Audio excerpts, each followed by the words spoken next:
Welcome, everyone. Thank you all for joining us for today's webinar on lean strategies in healthcare revenue management. Did you know revenue cycle inefficiencies accounted for 15% of 2.7 trillion spent on healthcare, which is about 400 billion? My name is Zach Noel, and I will be your host for today's session. A brief introduction about us. Invensys Inc. is a leading healthcare service provider in medical billing, medical coding, and revenue cycle management. Invensys' expertise in healthcare domain has helped its clientele in the US to provide high-quality medical care by efficiently managing patient engagement and communication. Invensys has achieved compliance with US Health Insurance Portability and Accountability Act and have been operating since 2000 with an office in Wilmington, Delaware, USA, and delivery centers in Bangalore and Rajahmundry, India. Invensys is a 2,000-plus member organization that has delivered unparalleled services across IT, finance and accounting, healthcare, back-office BPO, e-commerce, photo editing, and call center for businesses to streamline their processes and generate greater ROI. A leading market research company has rated Invensys as one of the most prominent global medical billing outsourcing vendors in the report. Invensys also hosts webinars on some very interesting topics across various verticals, so follow us on LinkedIn and other social media platforms to stay regularly connected and updated on upcoming webinars. Today's webinar will be presented by Dr. Stephen M. Wagner. He is an executive director and faculty instructor of the Paul L. Foster School of Medicine at Texas Tech University Health Sciences Center at El Paso. A faculty instructor a faculty instructor at Independence University in Department of Health Sciences for Healthcare Administration, Health Information Management, and Public Health. A research fellow at University of Phoenix, and he has over 40 years of experience in revenue cycle management for hospitals, academic medical centers, and physician practices. He has also authored a book on health insurance and health outcomes. How does health insurance change patient health behavior? And many other journal and peer-reviewed publications. So just a little housekeeping before we get started. If you have any questions during the presentation, please type them in the Q&A panel, which is on the right side of the screen, and I will bring them up at the end of the presentation. Also, there will be poll questions during the session, so kindly participate to make the session much more interactive. Now, without further ado, I will hand it over to Dr. Wagner to take this webinar session forward. Over to you, Wagner. Okay, well, hello everyone, and good morning, good evening, and good afternoon, since we have participants from all over the place. Glad to have you aboard today for this webinar, which is somewhat of a redo from one that was held on September 28th. So those of you who were there then can also hear the recording of this.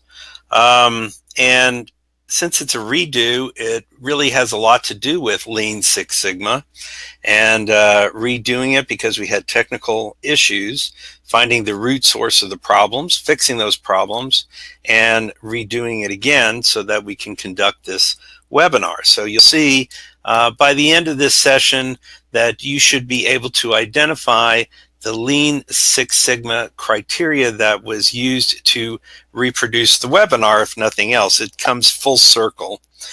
But to go ahead and begin, in order to understand lean strategies, we have to have a brief history of Six Sigma.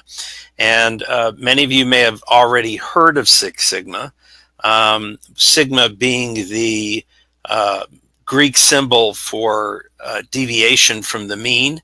And when you include deviation from the mean, it means that when you produce something, the deviation needs to be very small in order to be relevant and viable in any kind of research.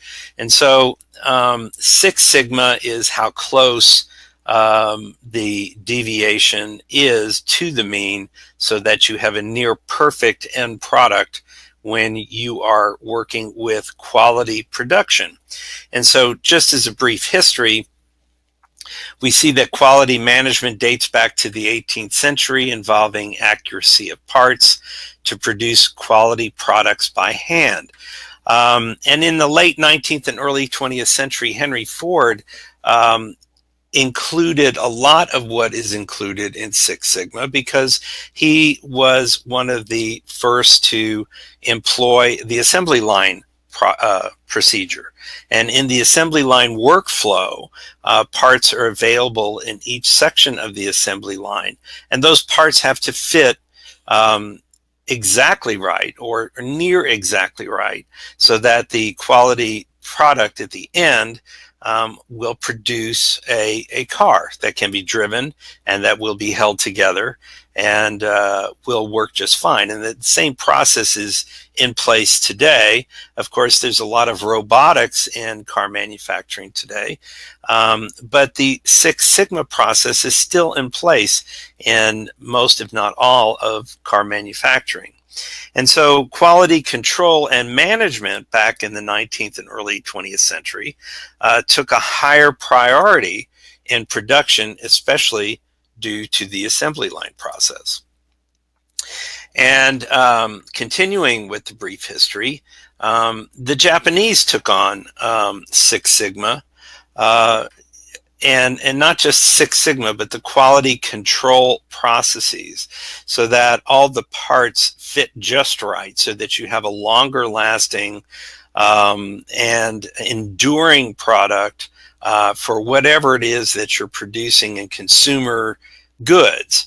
And the more efficient one became in Japan at the time, the lower the cost of the production of these goods, because in the production of the parts too, to make them near perfect meant that you didn't need as much labor. You can develop and innovate more machinery to make the machinery, and you could produce more goods and sell them at the same price. So you had higher productivity and higher profitability. And so by the mid-1960s, productivity and quality improvement methods led to what was known as TQM. And some of you may be as old as I am and remember TQM as total quality management, and which moved from quality improvement from production line of consumer goods to service lines in service. And one of the biggest services is hospitality, but also in healthcare and anything involving the process of service lines in healthcare. So TQM emerged as an integration of working and reflecting that focused on meeting customer expectations. And when we talk about revenue cycle management, what are those consumer expectations? Most people expect that if they're going to provide us with their insurance, that insurance is billed, that they're charged for the correct copay, coinsurance. But meeting those expectations is very important at TQM, inclusive of all members in the institution, which means that TQM was something that hospitals took a hold of and presented to their entire staff. And every department in the hospital would have assigned to them a total quality improvement process, which included continuous quality improvement, which meant that improvement never dies, that nothing is ever, I shouldn't say good enough. Things can be good enough, but it can always be improved upon to make it better and increase the patient centricity and satisfaction of that service. And understanding and quantifying the costs for quality and the costs for failures of quality. And so in determining all this since the mid-1960s, we found in the healthcare industry that the costs of failure can be quite costly and cost more than the costs for making it a quality product or a quality service in the first place. And then TQM also was focusing on composing the process rather than the production inspection. So if you relate it to producing cars, you don't want an inspection of the car after it's been through the line and then find out that it's faulty and have to put it back in the line. If you relate this to revenue cycle management, it's like viewing the claim after it's been rejected by the insurance company. You've just produced a car or a claim that does not work. And so if you're going to do that, you need to go back to the process and the workflow process and putting these things together to make sure all the parts that go into this quality product are there before the product is released, whether that's a car or whether that's a claim. And then integrating policy and procedure in your organization to support improvement methods and rewards for the development and flexibility for change. And we all know that as human beings, we have a very hard time accepting change. Change can be difficult. Change can create anxiety. But it also creates a lot of excitement and a lot of energy to see that what has been identified as a problem, researched, fixed in the assembly process, and watching it work is a very telling moment for staff and for physicians and for revenue cycle management in general.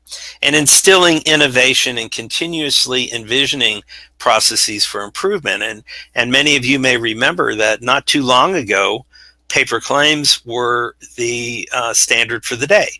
Sending paper claims by mail, a lot of times we would attach a card to register that mail, so somebody would have to sign for it so we know they got it, and then we'd follow up by telephone, one claim at a time, and it would take a very long time, and it wasn't a very good process.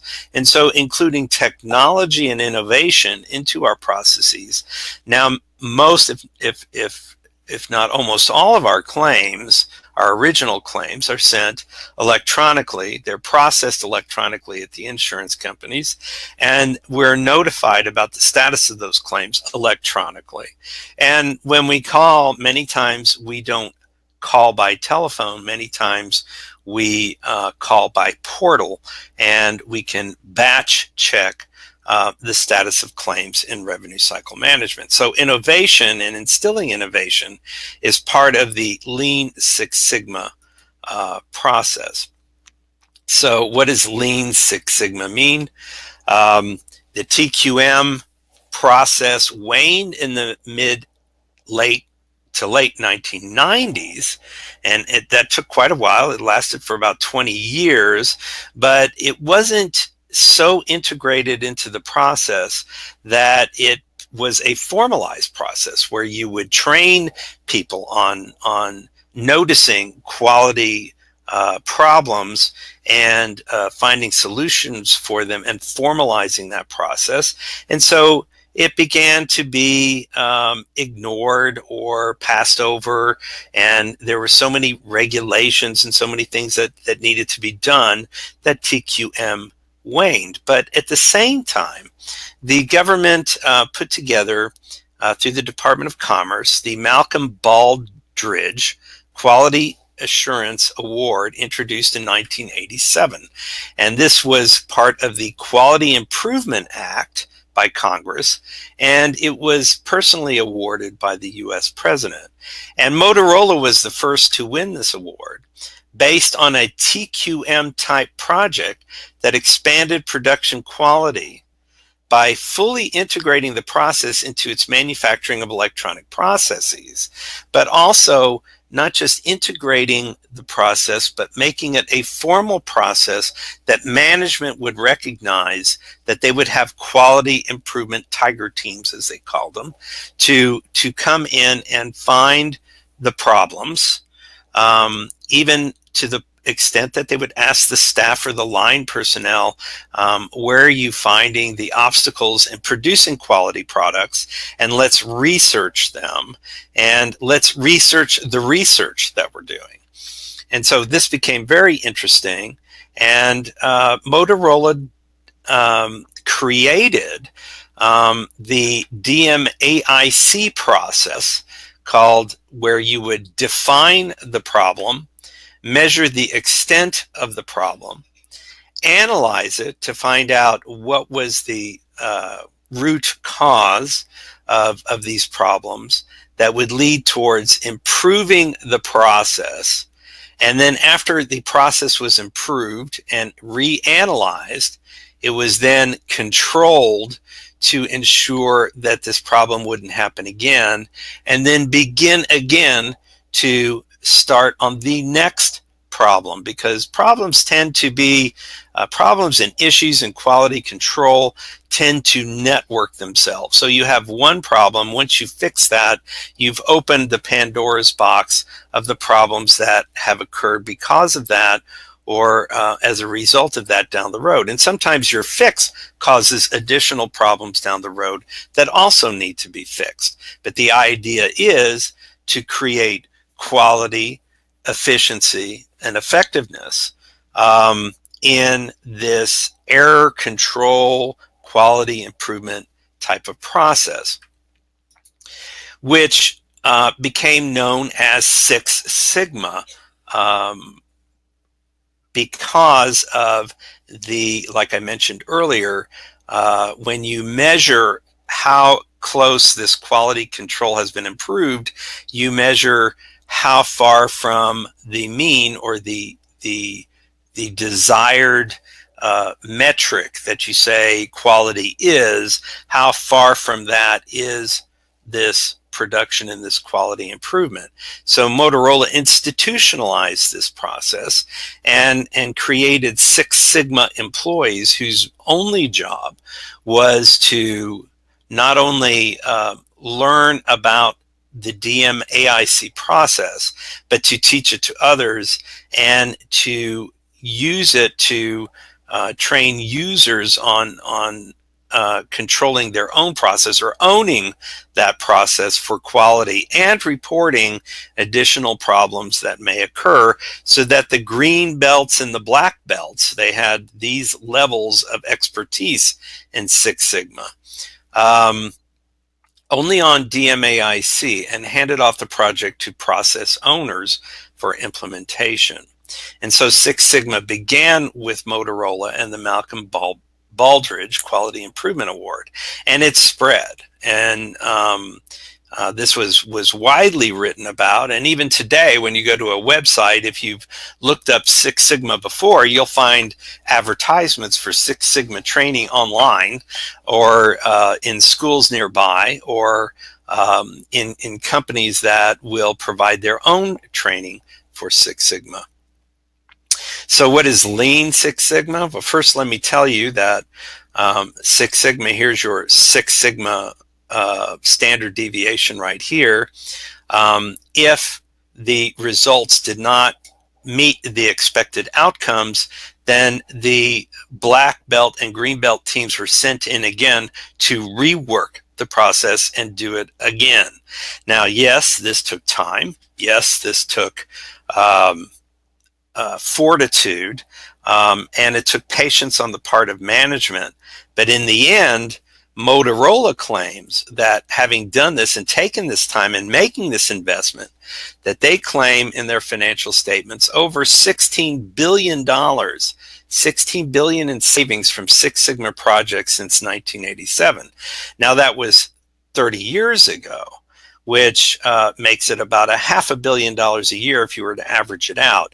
I would think that if we saw a graph, we would see most of the savings at the beginning, while these savings kind of wane towards the end. But as a result, $16 billion over that period of time means much more in inflated dollars, less so since 2008. So right now we have a Six Sigma poll question. So how many participants include a formal Six Sigma training and process in their institution or their practice, um, or in their quality improvement? Do you have a quality improvement department? And so A is yes, B is no, and C is unsure. All right, so we have like 43% on yes, 29% on no, and 29% on unsure. All right, so I'm hoping that the 29% that is no and also unsure, which is about 58% of you, will consider Six Sigma in a quality improvement department, or at least the lean portion of Six Sigma. So we'll get to lean, which is right here. So lean is not the entire Six Sigma program, and that's why it's a lean Six Sigma. It's a skinny Six Sigma, if you will. And in the lean management process, it is, instead of define, measure, analyze, improve, and control, we have plan, do, check, and act, or PDCA. And that is basically a skinny Six Sigma, or as we like to call it, a lean strategy of the same process of Six Sigma. And so this is an offshoot, and lean management does not call for statistical measures of near perfect performance like Six Sigma or do over, because finding the Six Sigma or finding the standard deviation from the mean in service lines is very difficult and somewhat amorphous. So lean management calls for quality and cost containment to agreed upon metrics and expectations. So that's the measure. And so if we put this in plain language, in plain English, cost containment, quality, and accessibility are the three precepts of the Affordable Care Act of 2010. And it applies to revenue cycle management in ways that it applies more so in revenue cycle management than anything, because what is the main component of the Patient Protection and Affordable Care Act is claims and insurance. And so in terms of regulation and data gathering and workflow and process improvement and holding down administrative costs that in healthcare take up 30 to 60% of the costs of healthcare. And so lean management is a strategy in revenue cycle management that is a must in order to obtain quality, cost containment, and certainly accessibility for patients. So lean management does not require the specific education on productivity and quality management to ensure that you have a specific standard deviation, which I mentioned before. And lean management does provide for accountability for ownership and planning, testing, performance, and measurement to objective metrics and actions to readjust or retry another method, which means that you put your minds together that work in your institution, that have input into each process that you define as an issue that is obstructing your quality production. And in revenue cycle management, that would be quality production and payment of claims through adjudication. So lean management includes all ideas for solutions to reach agreed metrics, which is like workflow smoothing. Workflow smoothing is taking, I saw in one institution in which I was consulting with, when you mapped out the workflow in the revenue cycle from registration all the way through adjudication of claims in the business office, I saw that there were many workarounds and handbacks, and you have to fix this because you're the one that put it in the first place, and how are you going to learn if we don't send it back to you? They would do it by fax. Sometimes the faxes were picked up. Sometimes they were filed in the medical record. I mean, it was a mess. And so there were offshoots and workarounds everywhere in the workflow process. So workflow smoothing is using your practice management system to work out these processes and assigned trained personnel, not necessarily increasing your labor force or decreasing your labor force, but using your labor force in a more productive way where you smooth out that workflow so that when a problem pops up or an exception pops up, that it can be taken care of before the claim leaves the door or before the car leaves the factory. So paperless workflow with prescribed instruction and desktop schedules and daily management dashboard reporting is how management will keep its eye on its production line in revenue cycle management. So training teams or super users, whether they're dedicated teams that are separated from the rest of the group, which is a Six Sigma-like approach, where you have a dedicated team of training and watching for the workarounds, is essential in lean management to capture those that found a workaround and are not using the smoothest workflow process that the institution agrees upon. And you can find these because most of the time workarounds will keep some metrics from being met. And when a metric is not met and it's continuously not met is a signal.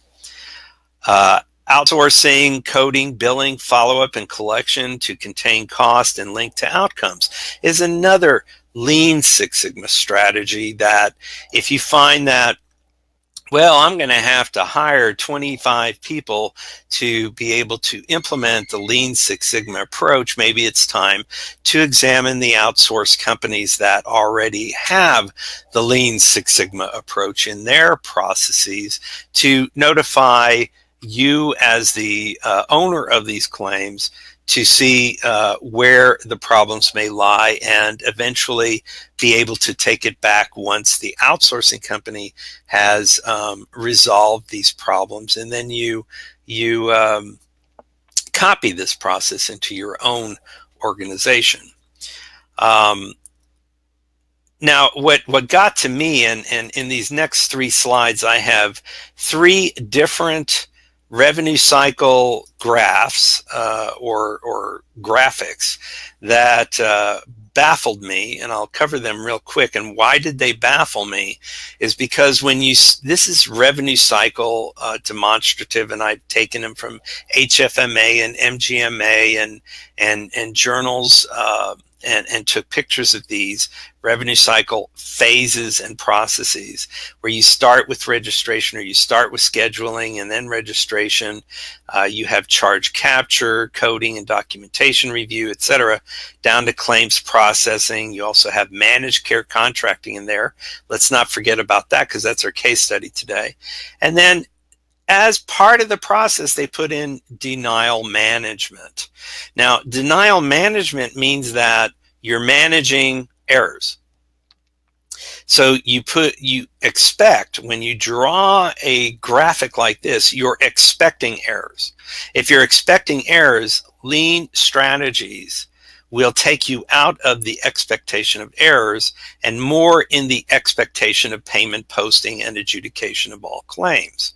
So if we look at the next one, here's another one where they've added in not only denial management, but the appeal procedure. These both are error processing functions that they're accepting as part of the process, not as an exception to the process.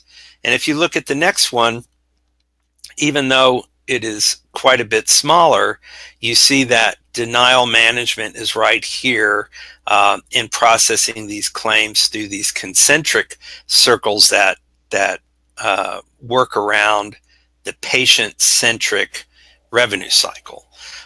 This is a great graph, except for the addition of this denials management right here, accepting it as an integral part of the process. It should not be. It is an exception. So what does revenue cycle even produce? Well, it produces a financial record, the start of a medical record, because 80% of the physicians in this country and about 65% of the hospitals in this country use an electronic health record, or for hospitals, sometimes they don't use the entire electronic health record, but they use a lot of that health record.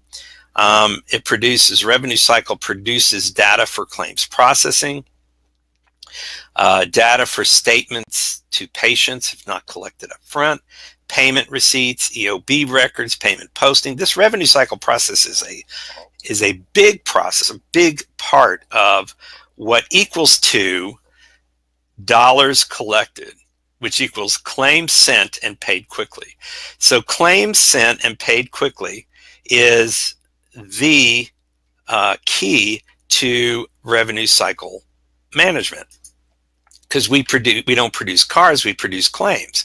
But if we produce a claim with a door missing, or with an address missing, or with a birthday missing, and we send it out anyway, yes, we meet the metric of sending out our claims within a certain period of time, but it's only going to be sent back. And we know it's going to be sent back because the insurance company is not going to correct it. They're going to send it back for you to correct, to make sure that you're sending in the right patient for the claim that represents the treatment. So a lean strategy in revenue cycle removes denial management from the process.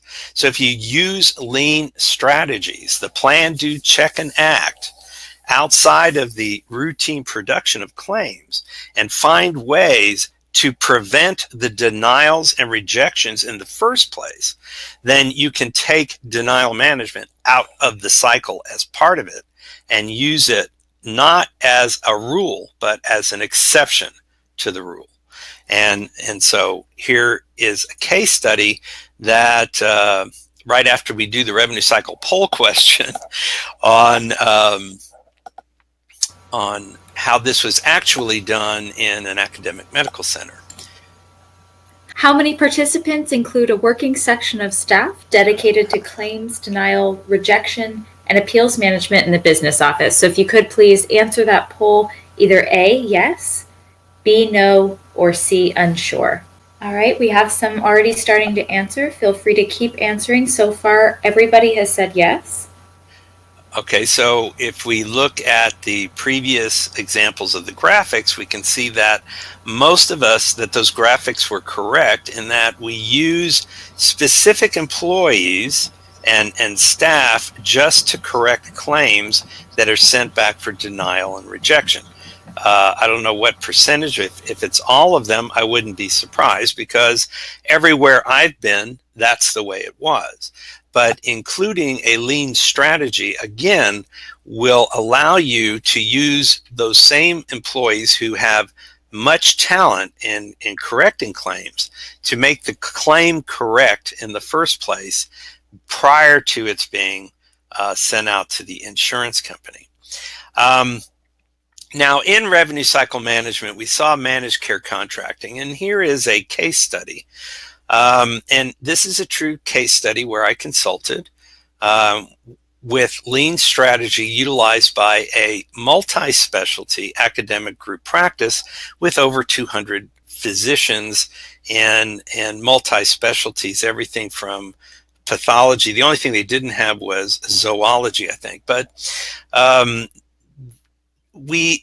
this company, or this practice, was contracting with different managed care organizations, and we noticed that the contracts they were signing had in their commercial contracts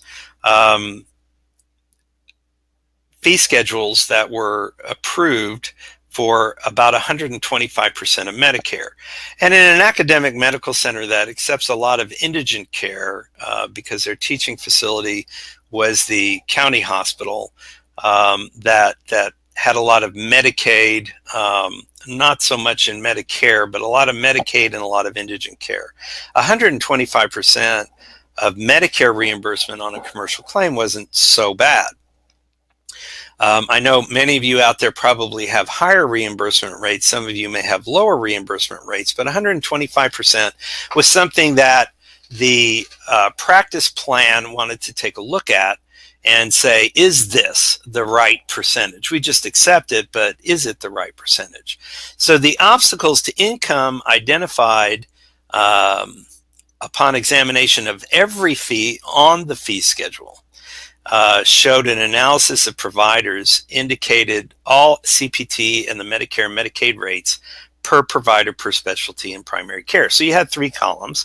You have the contracted rate and what Medicare pays and what Medicaid pays.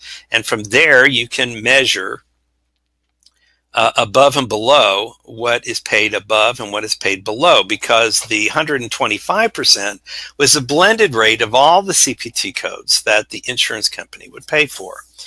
When then the practice plan compared average reimbursement per total RVU over the last 3 years by all non-government or commercial payers. They calculated the total practice costs from the general ledger for departments net of education, because they were an academic medical center, they had a medical school, and funding and grants per total RVU. So they were just looking at their practice plan reimbursements for treating patients and the costs associated with that, just in general by the GL, took all their CPT codes, all their total RVUs, which included practice costs, malpractice costs, and the work RVU, and came up with an average cost per RVU. And what they found was that the estimated average margin between their cost and their reimbursement per RVU was about 200% of cost. So they were making twice as much as it cost them to do services on a blended rate, and 175% for primary care. Now, that means that the academic medical center, if you just take a quick and dirty analysis of that, that the academic medical center was keeping its costs under control, because they couldn't have this kind of margin over costs at these rates if that's what was happening in managed care contracts. So what happens next in the plan? So from the analysis, providers set budgeted margin metrics at these levels over costs of 190% over costs and reimbursement at 140% of Medicare reimbursement, government payers not included. So, because, government payers are only going to pay either Medicare or Medicaid. So the commercial insurances, they were looking at their costs over the reimbursement, and then they were flexible with the payer mix, since the AMC teaching hospital was county, like I mentioned before. And the provider market, when you took a market study, indicated that the majority or some exclusivity of specialists at the academic medical center, but not for PCPs. So PCPs were plenty in the community, whereas the specialists, they had either a lock or the majority of the specialists in the city. So the lean plan, complete on contract negotiation with room for exception on volumes and exclusivity, providing overall market share of services at 20% to 25% for the academic medical center, and sometimes 90% of some specialties in the market. So now it's time to do something about it. So after planning this, they compared and contrasted most common or all specialty code reimbursement metric against the proposed contract fee schedule to see whether it met that metric of 190% for specialty code, and for primary care 175%. They compared and contrasted the least common or non-used procedure against the proposed contract fee schedule. And what they found was that the insurance company, to get the blended rate of 125%, was paying very little on the most commonly used CPT codes, less than 100% of Medicare, on the most commonly used procedures in the academic medical center. And they were paying this enormously high rate on procedures that was not used by the academic medical center. And so where did they get these statistics to to manipulate the fee schedule this way. And they got this from previous claims that were sent into this insurance company by this AMC, or perhaps upon their population of networks. This was very interesting and enlightening using the lean strategy.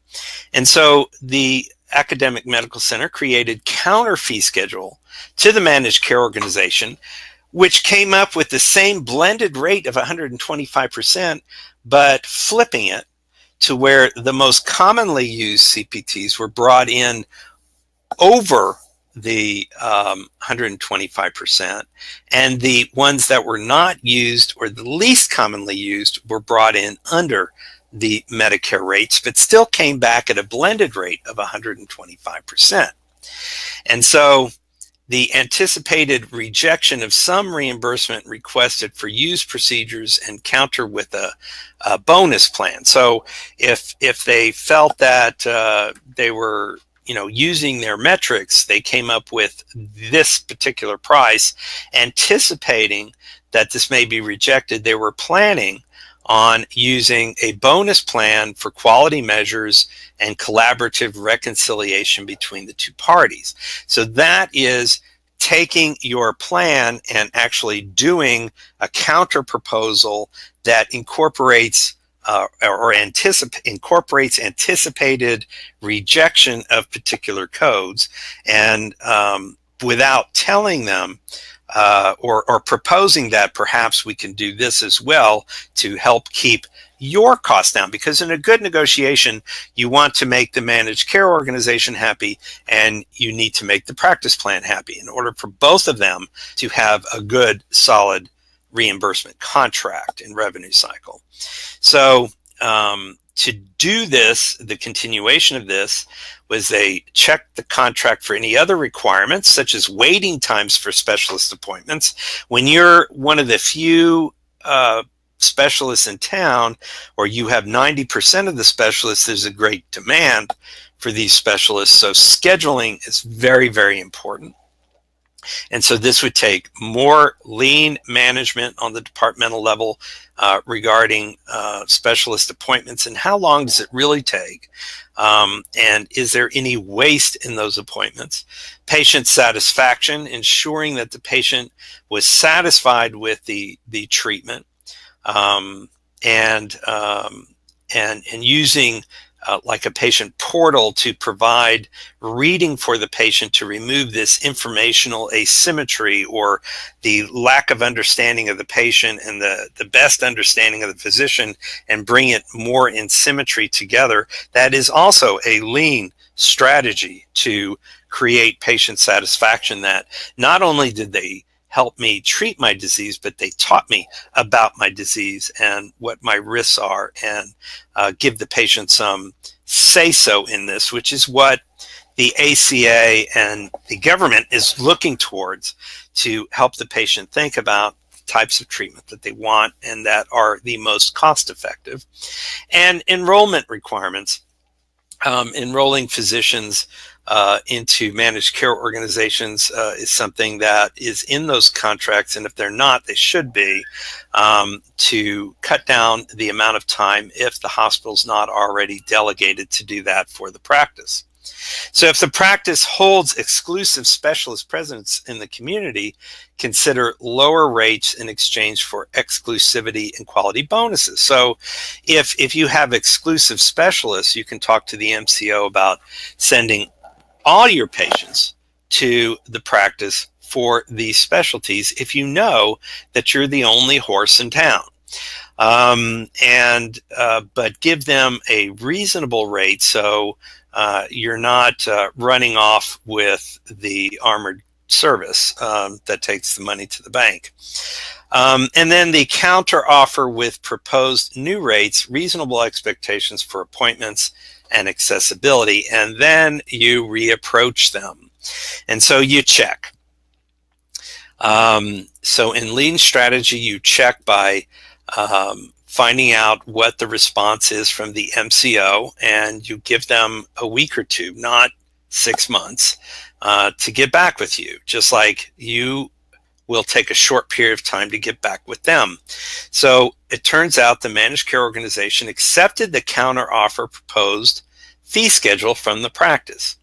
They did decline a quality bonus program, and that was likely because they saw how much they would be paying for some of those specialist treatments, even though overall it came out to a blended rate of 125%, and the actual rate from those procedures being used kind of averaged out to about 140% of Medicare, 144% of Medicare, not 125%.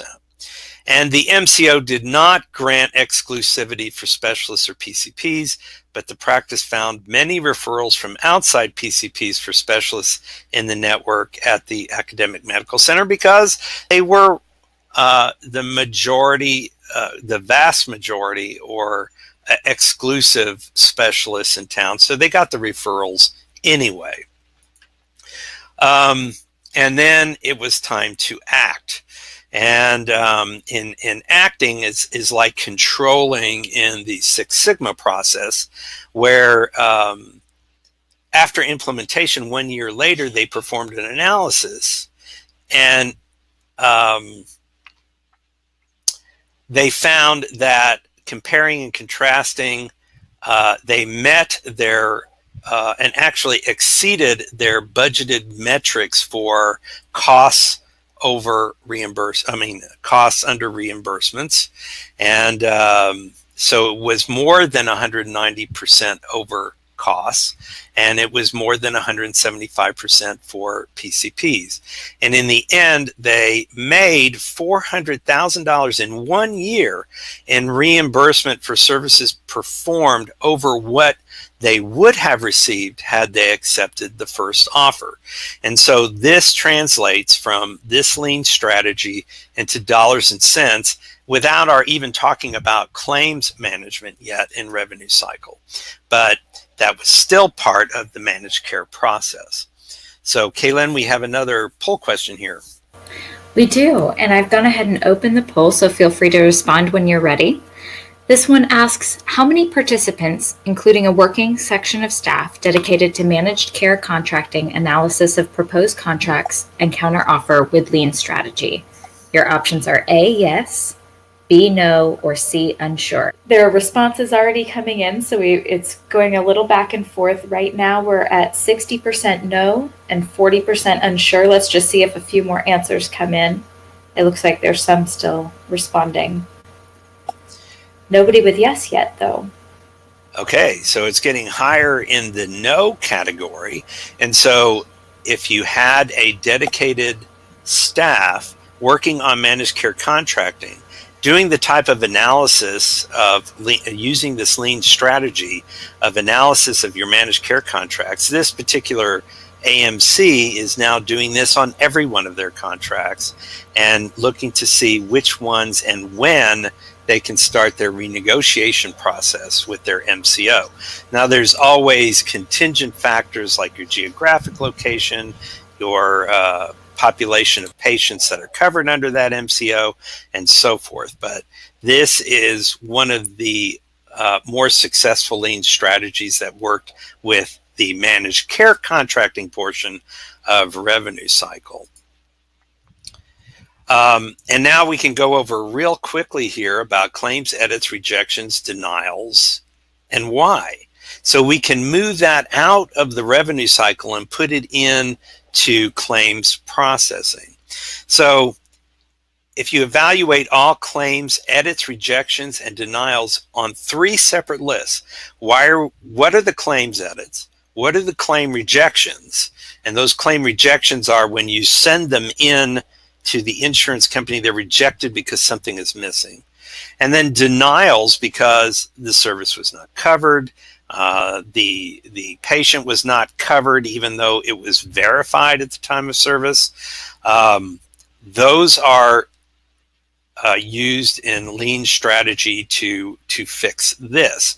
So what claim edits are pronounced prior to billing but go uncorrected and pass through to accounts receivable? Because our billers whether they're physicians or hospitals, are given metrics that they have to get all the bills out within a certain number of days, and they'll skip some of the information that's needed just to get the claim out the door because they're not responsible after that.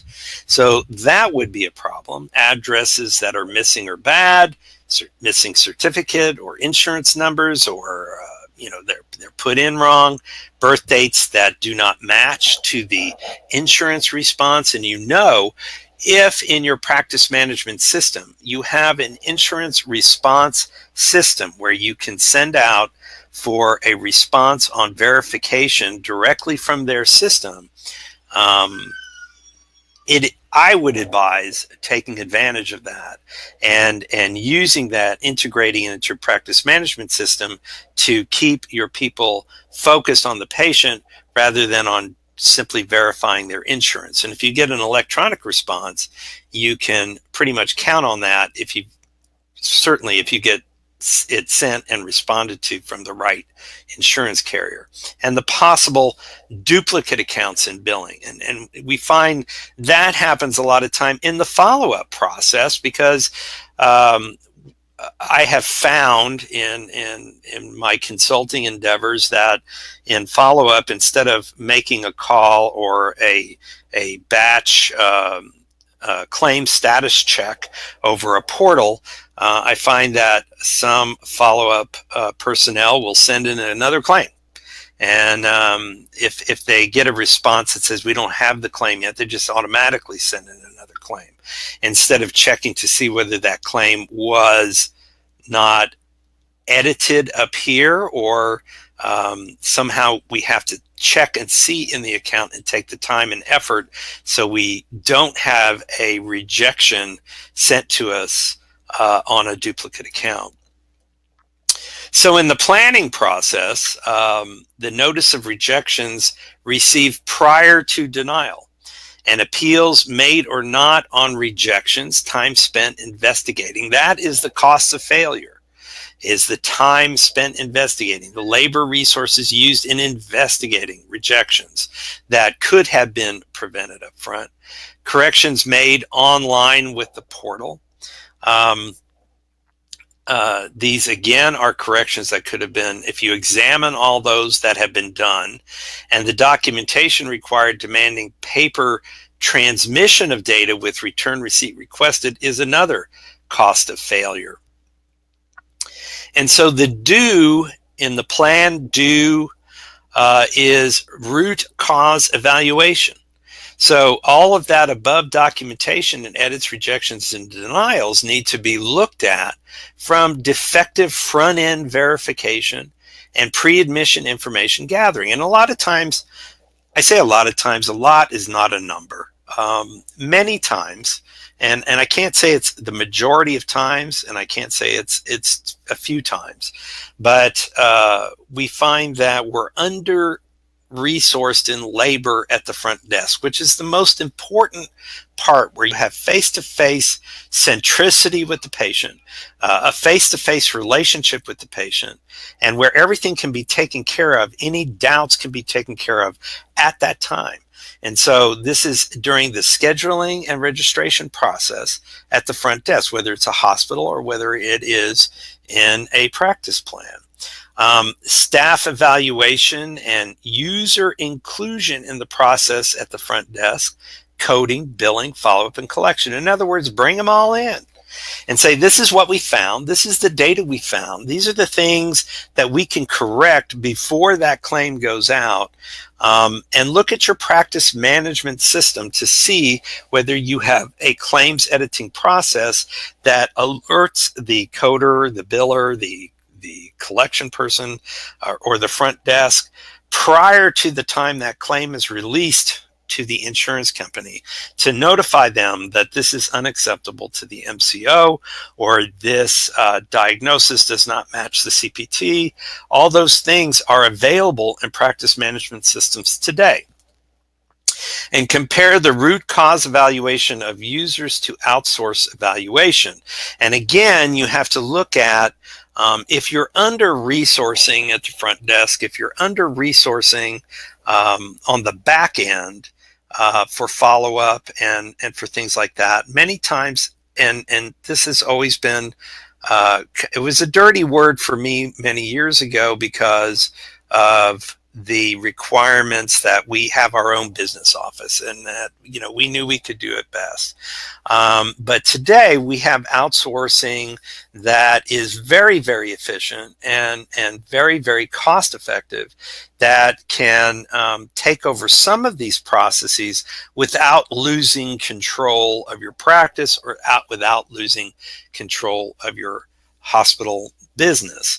And even large hospital chains centralize their business offices so that they're doing work for several hospitals in many different geographic areas is a type of outsourcing anyway. Although they may be owned by their own company, they're still outsourcing. And why? Because of the cost effectiveness of outsourcing, which is an option in the lean strategy. So solutions to review and doing in the lean strategy for claims is central registration or central pre-admission with standards. In other words, we need to review and not just cursively or do a cursory review of 10 charts out of 100 that we've done, but do something more on the Six Sigma side, which is review everyone or find a way to make sure that it passes inspection before it's entered. Verification of information prior to arrival, and this is where your electronic response from your insurance company comes into play. And notification to patient of any discrepancies. And patients are more reachable today than they ever have been with cell phones. Now, of course, using text messages is something that you need to get their permission to do because many times it costs money for every text message they receive. A lot of their calls cost money. But if they have an email address, if you can get their permission to send them emails, this is a good way to fix your discrepancies before the patient even comes in. Patient portals are extremely valuable in this process. And not only that, but in a way of getting paid through a patient portal rather than sending a payment through the mail. And I can tell you personally, anecdotally, I've sent payments through the mail, a check, and I hate putting credit card numbers on statements if I'm paying a medical bill. Because you have to put everything down there from your security code and everything else. But having a patient portal or an online way to connect and pay through PayPal or one of the other more secure forms of payment is an excellent way to increase your self-pay reimbursement. Calculation of copay and coinsurance and notification to the patient prior to arrival and collection of that and reasons why it may not is something that we would need to listen to our front desk personnel, not just say, why didn't you do it? It's what is happening that makes it difficult to collect the copay from the patient? What are you hearing from the patient? How can we make the patients happier to pay that copay? And a lot of that is how the patient is approached and how the patient is treated when they're receiving their service too. And again, patient portal is an excellent lean strategy to using your labor more effectively. Confirmation of authorization and referral from insurance companies prior to arrival. That all has to be done. So again, the authorization and referral systems are many times incorporated into the practice management systems. And so if you don't know about that already, check your practice management system. And if your practice management system does not have it, again, think of outsourcing so you can rid yourself of the practice management system costs, bring it over to outsourcing. But but always have a backup for yourself too, so that outsourcing may be something temporary for you, or it could be something permanent depending on how it works out for you. But you have to set the metrics to be able to do that. And then in finding the root cause evaluations, I always say set the standard. So the standards are available in many cases from the Medical Group Management Association and the Healthcare Financial Management Association, from the Faculty Practice Solution Centers for the academic medical centers, where you can look at what the mean is, what is the expectation of all the other practices, and go a step beyond that and make your standard more stringent. Because the mean or the median, or at least the mean, is not always the best approach. Maybe you should think about, along with your users, can we beat the standard? And if we beat the standard, what's in it for everyone? What's in it for the patient? What's in it for the provider? What's in it for the staff? And ensure transaction notifications to coders and billers that arrival has a missing charge. Resolution of standards and reporting prior to claims outbound. Filing deadline notifications to staff and management. Reports daily on copay collections, and again, review with your staff what may be the reasons why copays are having a difficult time being collected, and then institute procedures that, using the lean strategies, that would be most acceptable to the patient and most encouraging to pay their copay and keep you from having to bill for that copay and send a statement and wait for that payment to come back, et cetera, et cetera. Missing fields notification prior to claims release. This would be in your practice management system on a claims editing prior or transaction editing process. Determination of process ownership and accountability. Who's going to be held accountable? To not enforce the standards, but try to meet those standards. Make it a contest. Make it something that is encouraging and blame-free, as we move towards this lean strategy as a blame-free environment. Because what we're interested in is, we are interested in whether our staff is performing their job correctly. But a lot of times, what I found is there a lack of training, a lack of policy and procedure, which goes back to our training staffs and our super users that are there to help those who are falling behind. And consistent low standard performance of individuals have mandatory retraining and second attempts prior to exit counseling. Nice way of putting that. But sometimes this kind of work is not meant for some people. And, convincing them that maybe another career is in the offing is unfortunate, but it does occur. But lean strategy can help you avoid those with the retraining. And then, of course, resolution measurement. Measure each issue at start from deviation of new standard set, not from the mean, but from the new standard set. Graph and measure each process from beginning for set period, which I would use no less than 6 months. I would use more like a period of a year, and each root cause resolution. So if your standard is not being met, look at it again for the root cause resolution, and then consider other lean strategies in case this seems unresolvable and it's the cost of failure exceeds the cost for improvement. And then set your standard at the back end for edits, rejections, and denials based on front end root cause resolution, and see and account for those hundreds of thousands of dollars that you're letting slip through the cracks or slip through the table by not using these lean strategies. And so you can determine whether the standards were met, exceeded, or did not meet the standard, and so you can act once you've integrated this process over and over and over again. It's cyclical, just like revenue cycle. Analysis results in met, exceed, or did not meet standard. And so if they were met, ensure the integration through ownership, responsibility, team practice, and new improvements, rewards, and accountability. So there's a carrot and there's a stick. But the accountability doesn't have to be a stick. The accountability can be retraining. The accountability can be second chances.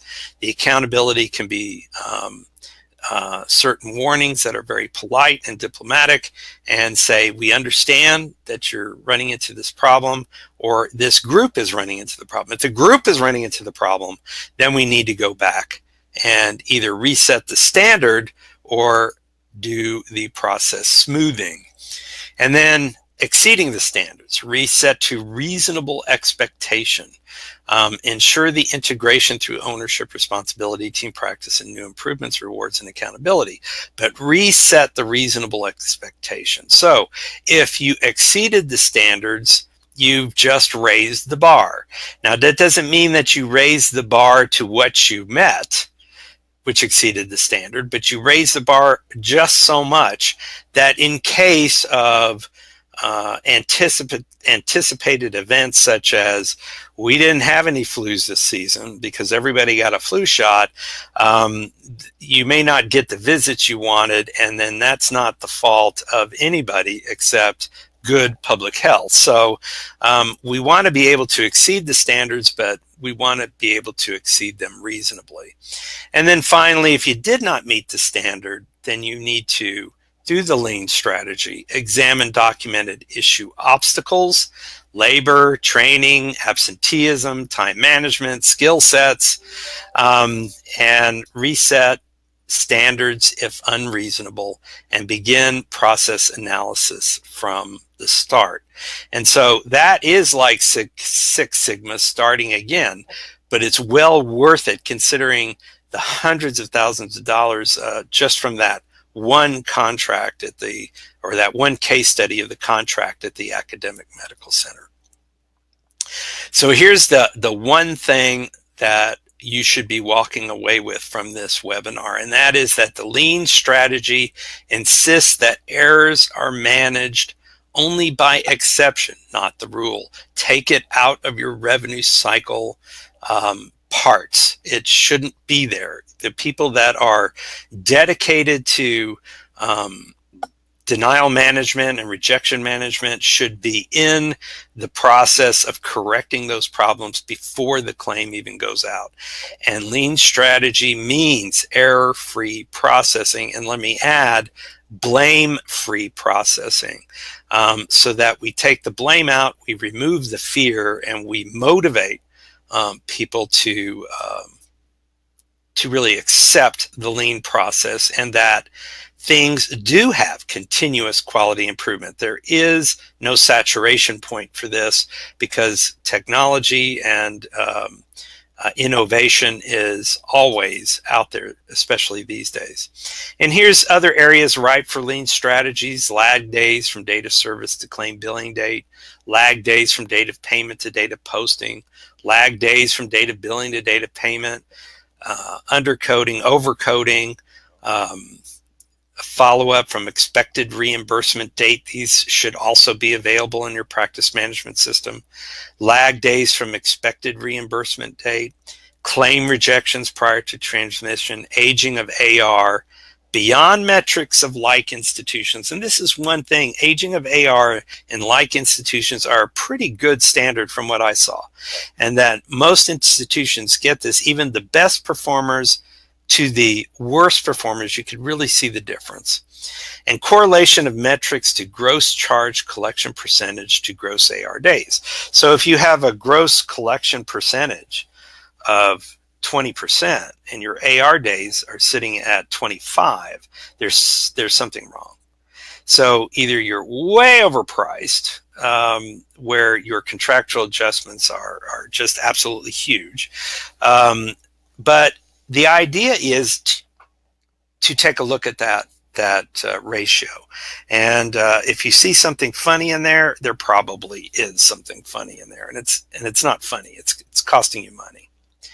And so that's lean strategies in revenue cycle management. So, do we have any questions? Not that I see so far. Thank you, Dr. Wagner. Excellent. Well, thank you again for that, and I look forward to hosting you all again soon. Thank you for tuning in today, and have a wonderful day ahead.